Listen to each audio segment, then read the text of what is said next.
interesting for you. And Kristina, thank you for your time. The floor is yours. Hey, thank you a lot. So I think that now we can start. As Lara has already said, I'll introduce you a short lecture and mainly we'll talk about business cases and what consultants really do in their job. For sure, this is only my opinion based on very limited experience as an intern, but I feel that it's going to be useful in any case. And you're free to ask any questions you like. I'll try to look into the chat, but in case I'm not able to answer them just as we go, you can ask them at the end of my lecture. So let's begin. Now I'm sharing the screen and we'll start from the short presentation. Okay. Do you see my slides? Yep. Great. Okay, so let's proceed. As has been indicated in the description, today we'll talk about business cases and basically I'll try to explain why business cases compose the main part of interview in order to get into consulting, and I hope you'll enjoy it. Okay, so I'll tell you a bit about myself, about my background, how I got into consulting, and when we'll have a deep dive into real business case, which maybe you will encounter further in your life or maybe into your journey to consulting, so who knows. And at the end, I'll give you some hints and advices, and as I've said, this is an open lecture, so you're very free to ask any questions you like. Okay, so I decided to start from this nice quote by Steve Jobs, which perfectly describes me and my attitude towards life, towards learning and work. And it said that we really have to learn continually. This is exactly my perspective, which I would like to share with you. I started my journey into BCG not so long ago, and before I've already had several experiences, which were working experiences, studying experiences, and they are very diverse. Like when I started at school, I really planned to become a lawyer. When I decided, can you hear me? Yes. Yeah, great. Because it was frozen for a second. Okay, great. So like, as I mentioned, I wanted to be a lawyer. Then I decided to change my path because I found that economics was something cooler for me at that time, something closer to real life problems. Of course, but I really, I was a great fan of trying something new and learning something new. When I joined the High School of Economics, and I decided also to proceed with the faculty, which would allow me to truly explore this learning perspective. And I joined their IC faculty, which is a double degree with London School of Economics, which was once again for me an opportunity to learn something new, not only from the academic point of view, but also about people and about cultures. While studying, I tried several internships. So like I worked for a while for American startup as a research analyst. Also, I worked in Russian bank. And when finally I realized that was really interesting and cool, but I needed something which would allow me to learn continuously throughout the process of working, and I really wanted to join my academic background and with my working perspective. And I found out that consulting was something very close to what I was looking for. And this is how I decided that I really have to try to enter the BCG in particular. I'll tell about this later, why I've chosen that firm. But the idea was very simple. I wanted to learn throughout my working career, and I feel that consulting is exactly the area which allows you to learn as long as you go. Okay, and now, as you know a bit about me, like I'm a student, I'm an intern in BCG, I joined the consulting because I wanted to learn. I suggest her that we also take this perspective and learn a bit from this lecture.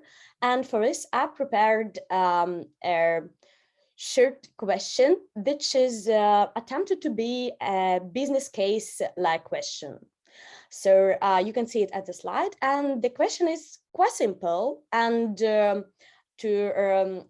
just for you to have some understanding, this is not a very typical business case question, which you are likely to get in the consultant interview, but still, it's very interesting to look at this. And the question is as follows. Should an African entrepreneur build a port in his country?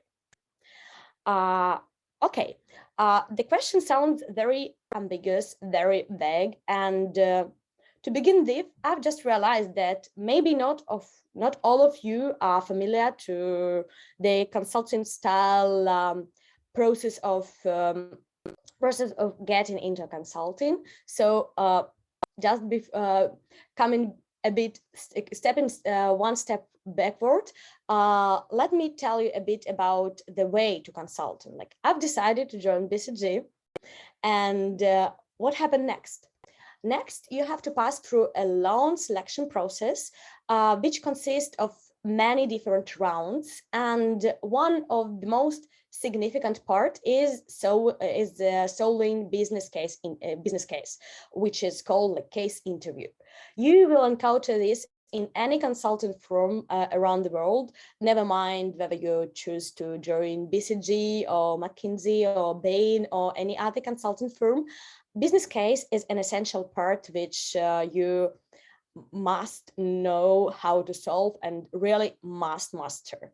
That is why now we are here trying to look at this from the first side, easy question, which can become very interesting if they deep dive into this. So yeah, I missed this important part, but I feel now it's more clear what we are doing here. So coming back to the question, should an African entrepreneur build a port in his country? Actually, the question, as I've said, sounds very open, because like there is one simple yes or no, which you can just pronounce from the very beginning. The question has to be really analyzed deeply in order to have the full scope of the problem, and only after you really get the scope you can proceed with the solution and come to potential ideas which allow you to answer something more concretely. Okay, so let's proceed. Now we will go through this case question, and I'll give you some tips which make your life much easier when you encounter this type of problem in the case interview, or maybe in your real life, because cases, they are attempted to be the reflections on real life experiences. So who knows, maybe you are gonna be one of those entrepreneurs just planning to build a port in your country. Who knows? Okay, so let's proceed.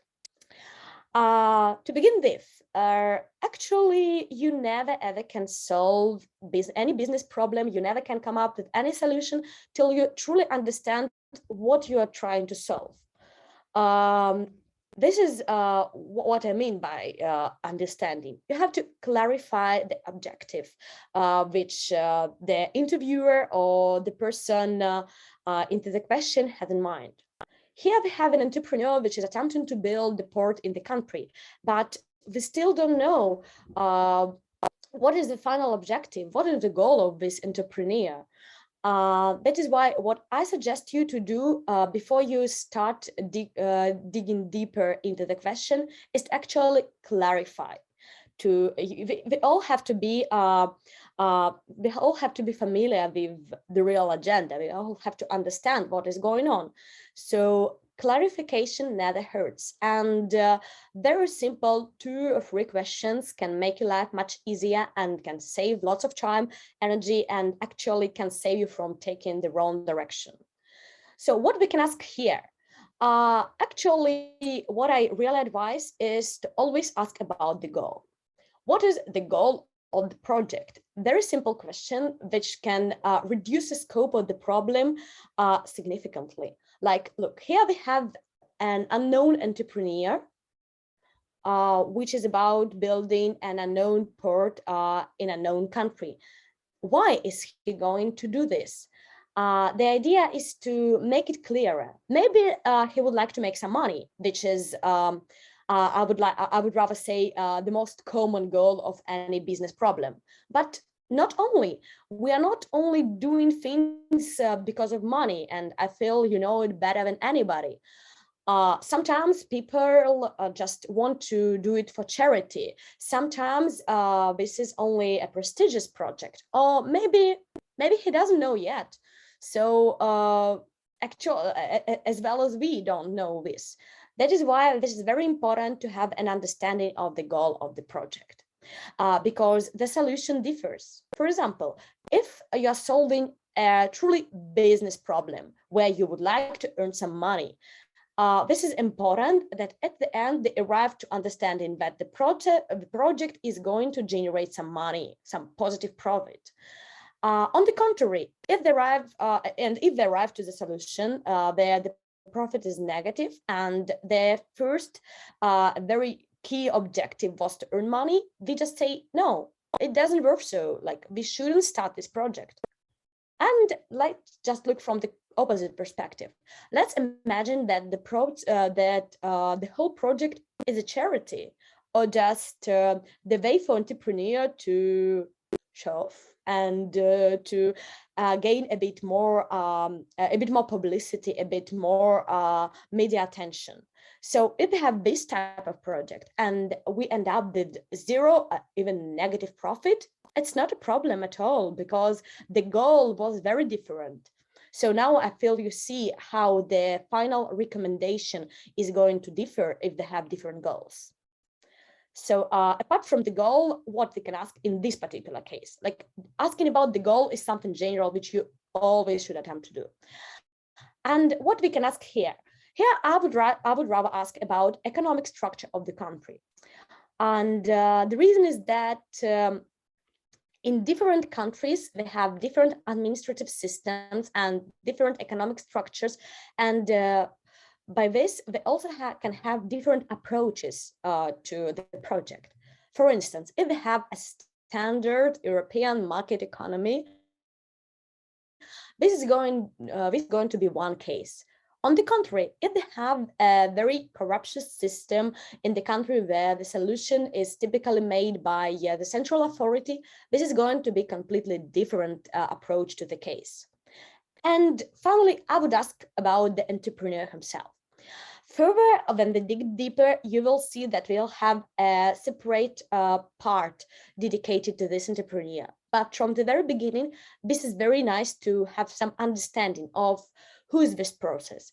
Are we dealing with a company? Because sometimes we can just mention entrepreneur, but in reality, we are talking about the whole firm or the company. Or maybe this is a single person. In case this is a single person, is he influential? Or maybe does he have these connections which allow him to start up this project? So all these nice to know are going to make your life much easier in the future when you proceed with the case. So let's proceed, as we already have some basic understanding of this clarification issue. Okay, now as everything is clear, we have clarified the most we can. We can actually come to the core of any business case. We are coming to the structure. And here I would like to stress some very important differences between these clarification questions and structural questions. When we are coming to clarification part, which was the first one, we are actually attempting to gain some basic understanding, basic level of understanding of what we are doing. And typically, clarification part consists of not more than 2-3 questions, which actually they reduce the scope of the problem a lot, but still there are not so many of them. Coming to the structure, they actually deal with the whole understanding, like the skeleton of the case. So the structure is very important, and actually structure is what differentiates a so-called consultant way of thinking. Okay, what is a structure? Structure is basically when you have a very vague, ambiguous program and you divide it into small pieces, which altogether cover the whole case and the whole scope of potential solutions. Typically in consulting, you encounter with this abbreviation, which is called MESSI. You always have to attempt in having a MESSI structure. What is it?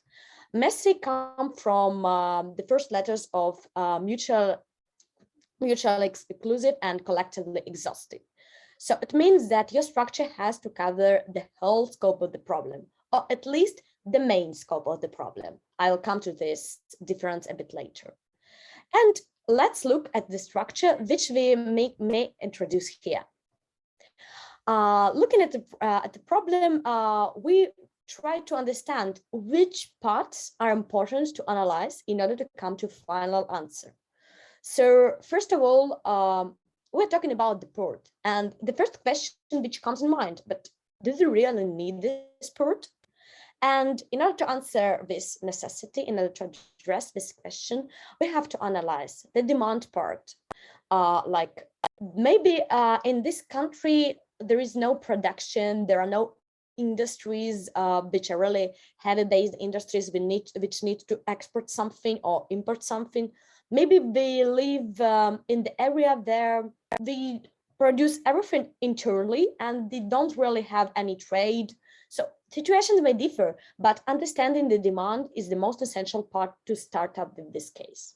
What we can look at when we are talking about demand, we can analyze, as I've already mentioned, the industries which exist in this particular country, their volume, and also very important thing is the demand dynamic. What I mean by the demand dynamic, this is essentially very interesting issue. Like they're making the decision regarding the port construction today. However, it takes some time to build this port, to start up the project, for the project to reach its whole potential.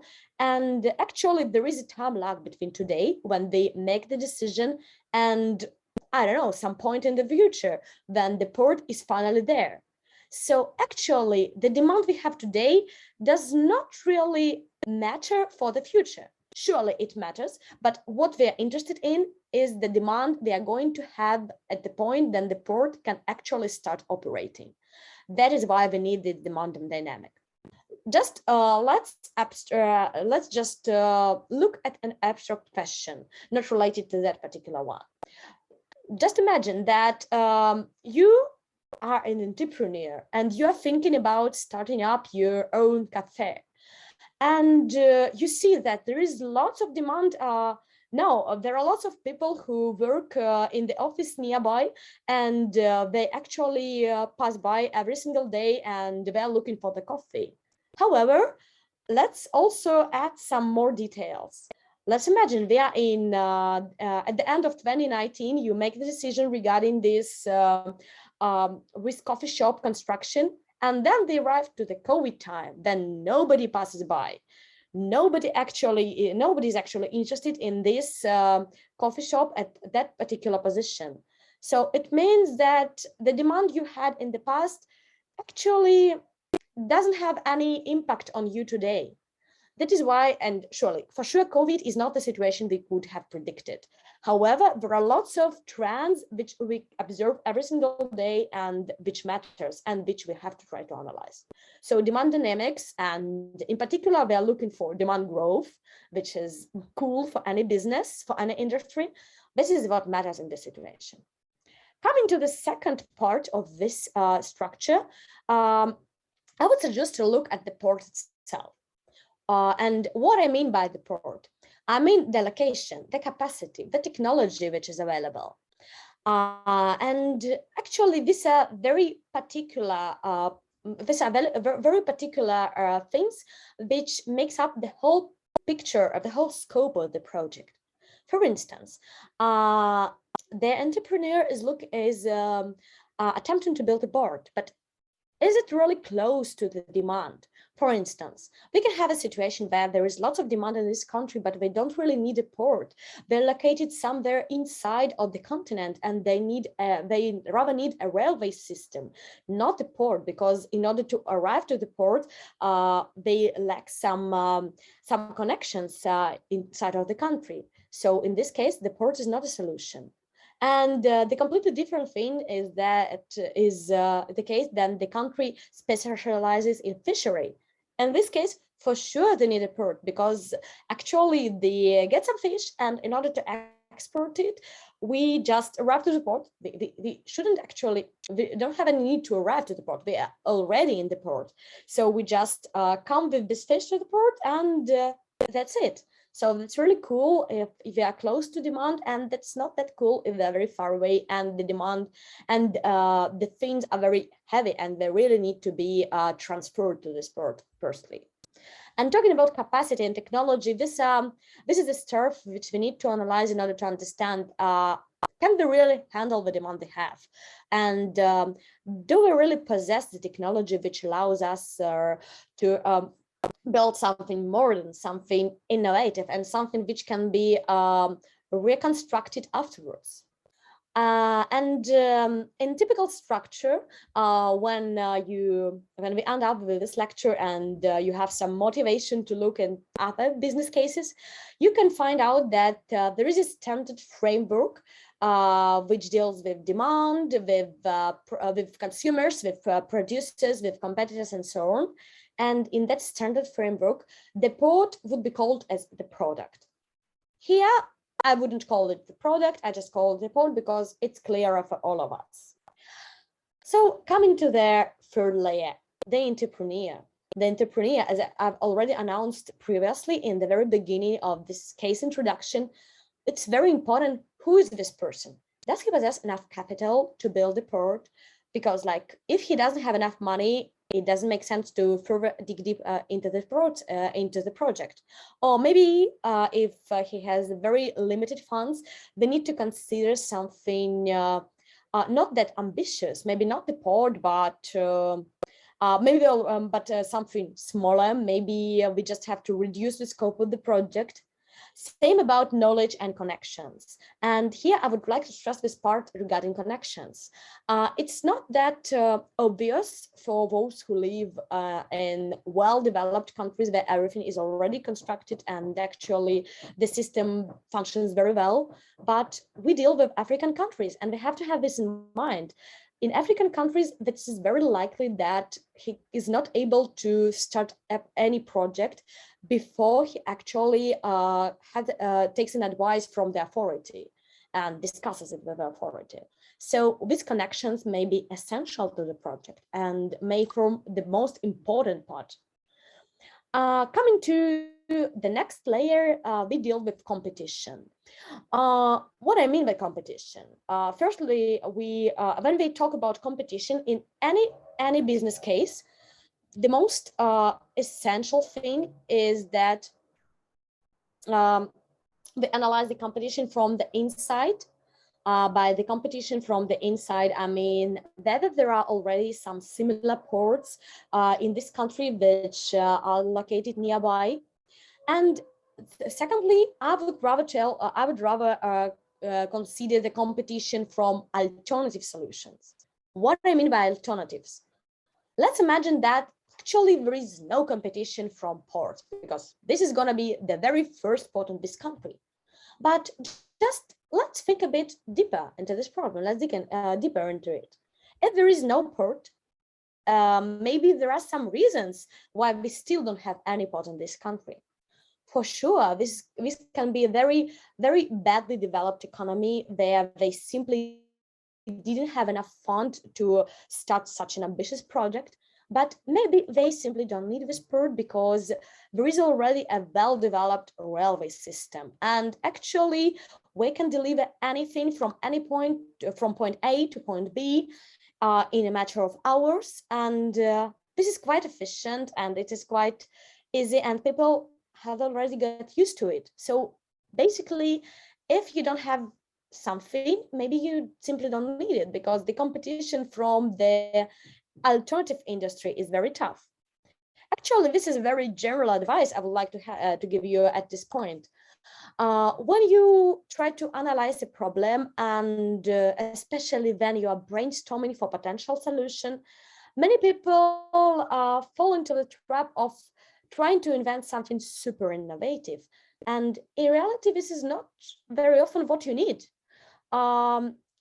If you don't have something, you should try to think from the perspective of other people. There are lots of people in this world and lots of them are super smart, super clever. So it means that if they don't have something, maybe there is not really any need for such a thing to appear.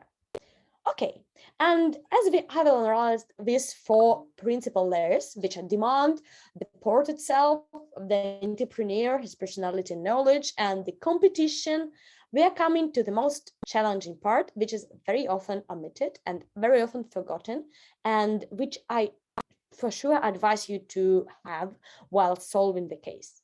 This is the part regarding risks.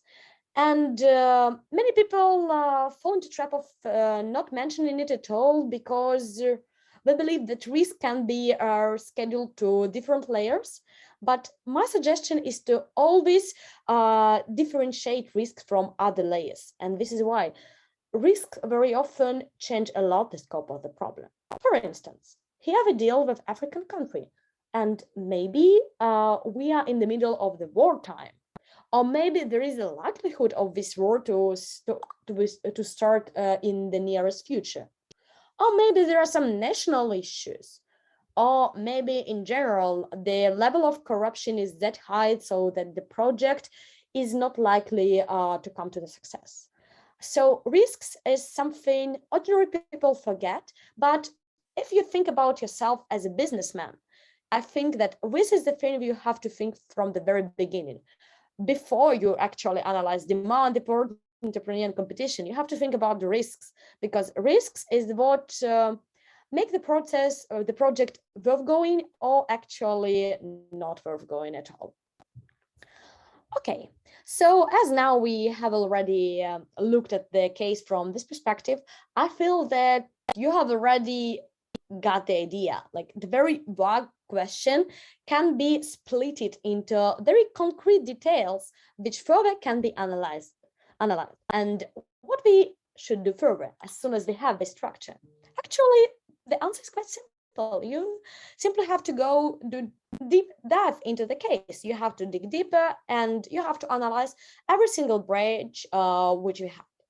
Like, let's look again at the structure. When we have the demand part, we mentioned the demand dynamics.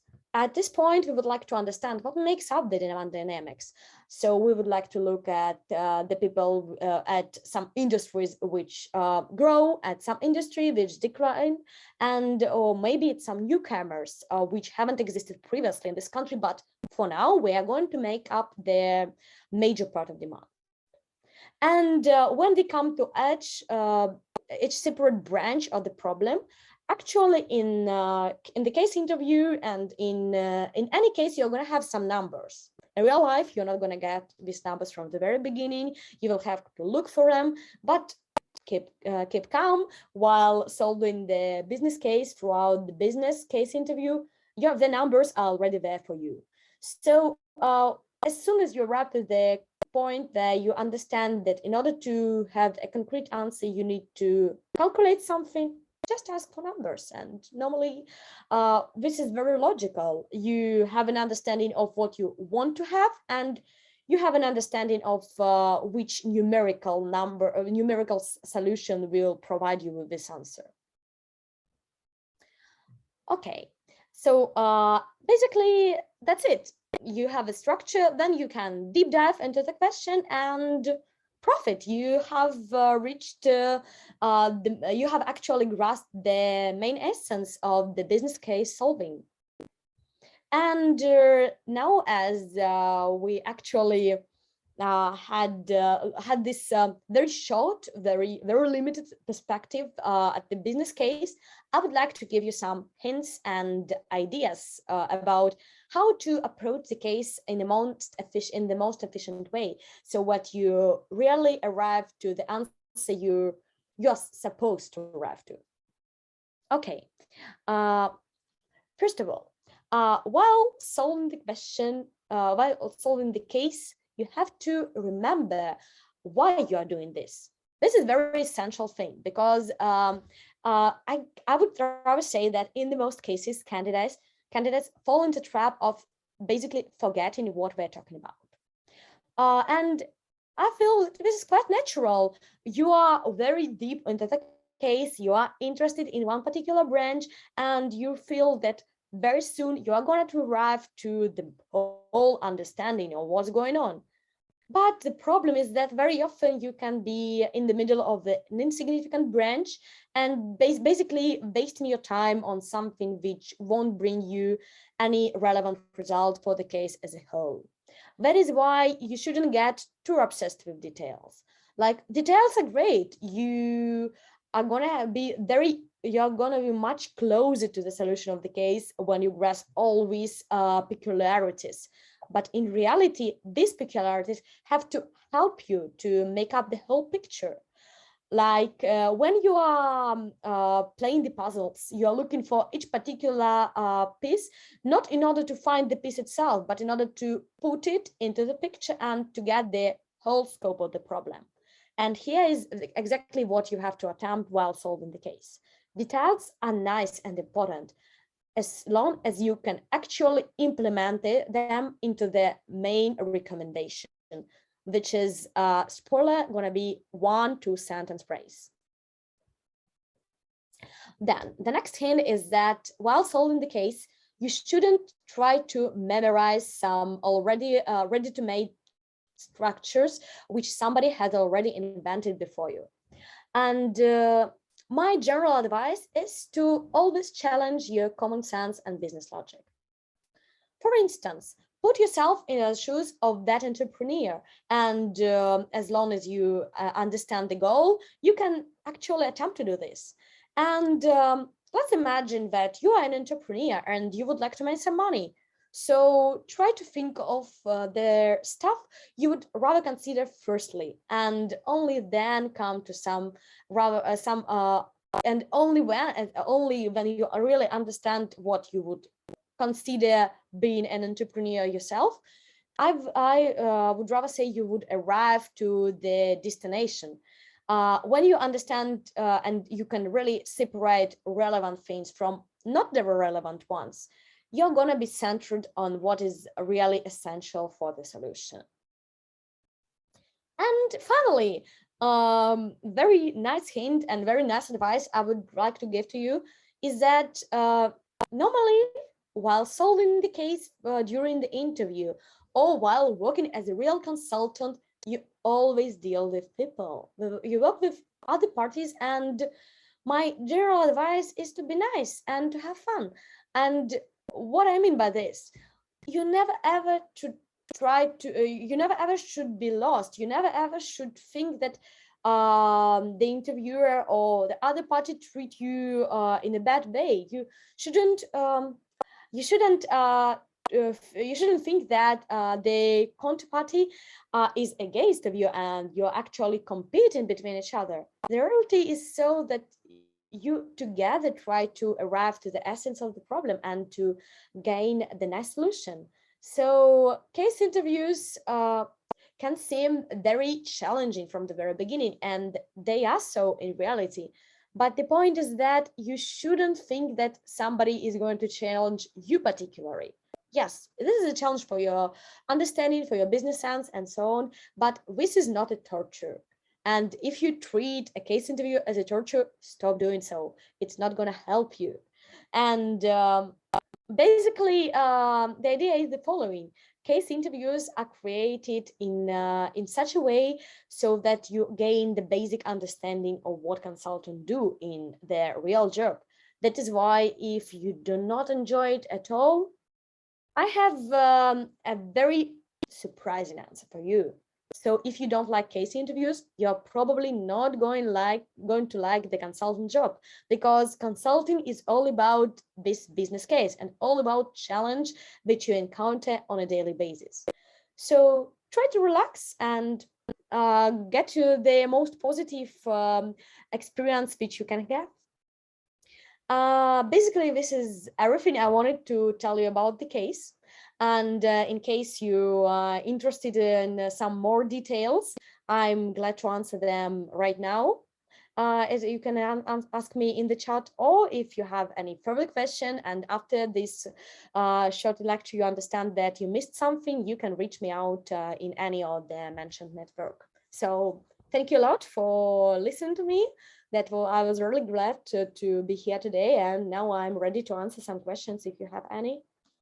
Thank you so much, Kristina. It was super interesting. Like, I enjoyed it at all, everything. And you said that the lecture will last 40 minutes and the timing is perfect as always. So, okay, we have the very first, so guys, now you can turn your mics on and also your cameras on, but we still have the chat. So if you need any advice from Kristina, just write it and we will answer it right here. I'm already getting some positive feedback on personal messages or on our chat. So I hope you liked it as much as I did and our organizing team. So guys, do you have any questions? We will definitely send you the presentation, I guess, and the recording of the lecture. So if you will need to look at the material of the lecture once again, you can do so. Okay, the only questions are positive feedback. So, no, that's great. I don't really know what to think. Maybe I've said too much, or maybe I've said too little, so that people simply cannot get to the question. No, I guess it's just perfect. Oh, that's so great. So guys, if we have no questions, we wish can you just wish some luck to our participants who have a case in front of them and have a week to find the best. Actually, I found out that there is one question about framework. I feel that I can answer it now because maybe it will be easier for participants to grasp the idea. So the question is as follows: how to choose the parameters for following the framework. And the basic suggestion, as I've said in one of the hints, is to use your business logic and common sense. For instance, when you deal the case where basically the goal is to gain some money. So in this situation, the great idea is to look at this from cost and benefits framework, like how you gain some money and on what you lose your money. And further, you just should try to understand which factors make up your positive revenues and which factors makes up your cost. And these are gonna be your parameters for framework. When we deal with more abstract questions like that one, which we had in the presentation, you basically have to think. Actually, this is very important in solving any business case. You have to think before you actually speak. And while thinking, try to put yourself in the shoes of the entrepreneur. What you would consider if this would be your business and you would like to start it up to understand, have at least some level of understanding of the things which can bring you to success or on the contrary, lead you to failure. So the advice in forming the framework is to have business logic and common sense and to put them in the right place. Okay, one more question we have actually about the submission of presentations. We will give you all the instructions once again in our broadcast. So in terms of the Winter Challenge itself, we will give you all the instructions. And one more question for you, Kristina, is about inspiration for in the process, how to enjoy the process of looking for the solution. Actually, I can't say that there is one single advice for an inspiration, because we are very different, and every person has his personal hints. But for me, the most inspiring things is to arrive from nothing to something. This is, I would rather say, very entrepreneur-like mindset. I like that there is nothing in the very beginning, and when they have a vague problem and no solution at all, and then little by little, step by step, you actually arrive to something which may not be the last solution, which may be only an intermediate stage, but still, from no understanding, you arrive to some level of it, and throughout the process, you learn a lot, you explore a lot, and for me, the most inspiring part is that from nothing you get to something, and this is exactly there that creativity takes place, and I feel that I grow up a lot, both as professional and as a person. Okay, we also have a couple of questions about the presentation, the slides, and I just want to remind you that on January 11, we will have another lecture by a presentation designer from Russian Amazon called Ozon. And it will be a whole lecture about slides design, so don't miss it. All the information will also be in our broadcast. But Kristina, do you have any tips for slides making, for presentation, maybe some general ones? Yes, I would rather say the basic advice is to have the agenda before you actually make up the slide. Here, what I mean, you shouldn't start from nice design, cool letters, and so on. I'd rather suggest to start from the understanding what you really would like your public to understand. Like, you're making the presentation not for yourself. You already know the context. You're making the presentation for other people to come to the understanding of the project, of the problem. And I suggest you to put yourself on the place of those people who encounter the problem for the very first time in their life, and try to make it as clear as possible. And how to make it clearer? Here there are lots of tips and suggestions. First of all, you should try to reread the slide as soon as it's ready, and try to understand what the author, who is you in this case, what the author would like to transmit to the public. And if you don't understand what's going on the slide, like if the title is about one thing and the content is about a different thing, you should try to restructure it. So my basic suggestion is to have the content in the first place and to have the structure in the first place. And with these two tips, I feel that you can succeed in any presentation. Okay, and one more question is, can you advise some resources, books, maybe TV shows, anything, blogs maybe, that can help to form this business thinking and like to improve your skills as a consultant or just a person who is on the case? Okay. There are different books dedicated, but in particular to this case interview preparation. But I would rather suggest you to look at the real world and at what's going on, and try to analyze the cases you encounter in your daily life. What I mean by this, like, I really like articles published by The Economist, and they also have very interesting podcasts, which are both about money, about technology, about the politics, and everything related to the world we live in. And I feel that it's really interesting to listen to it and to read the articles if you more about something written.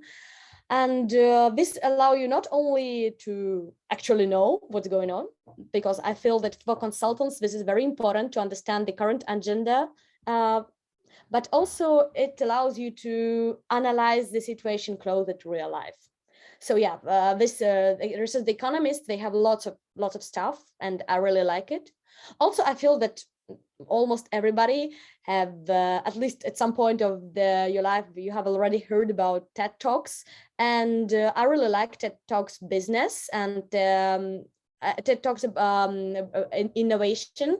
I don't remember for sure how the title is, but I feel that this is also very, very important, and it allows you to gain the whole picture of what people think and how people think. So yeah, basic suggestions are these two resources for you. And maybe you know the name of some inspirational movie about business and about like the job, about people who found of their job, for our participants to watch and get inspired. Inspirational movie. Okay, that's interesting. I can't say that I can advise something particular. I just I don't know. I really like some. I'm very bad in remembering titles, but I feel that there are lots of movies about people inventing strategies. Sometimes they want to escape the prison, sometimes they want to gain lots of money, and their purposes are different, but the central part of the movie is dedicated to this strategy thinking, strategy creation. And for me, these are super cool movies. I can't, unfortunately now I can't remember anything in particular, Okay. but I feel that, yeah, something like this will be very, very useful. One recommendation from me is the movie called Margin Call. I like it a lot. It's yes, actually, yeah. I've seen this movie as well. Yes, now I feel it. Yeah. There we have one name. So thank you. I guess we have no more questions. So I'll just again say thank you to you for your time and for all the content, very valuable content. And once again, I will wish luck to our participants. And good luck to everybody. Good luck to everybody. I feel that you have already made the first step into truly understanding the business and the approach to business by attending this lecture, of course. So good luck to everybody. Okay, one more question by Bogdan. Will you give us some business case to solve, or we can find some and make presentation? I guess we have this part of the competition at the Winter Challenge, which is called business case. So it's the case that you need to solve. Okay. We're already in the right place, I guess. Yeah.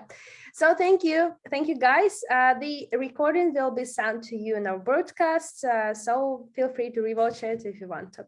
Goodbye, and thank you. Have a nice day. Okay, thank you to everybody. Bye.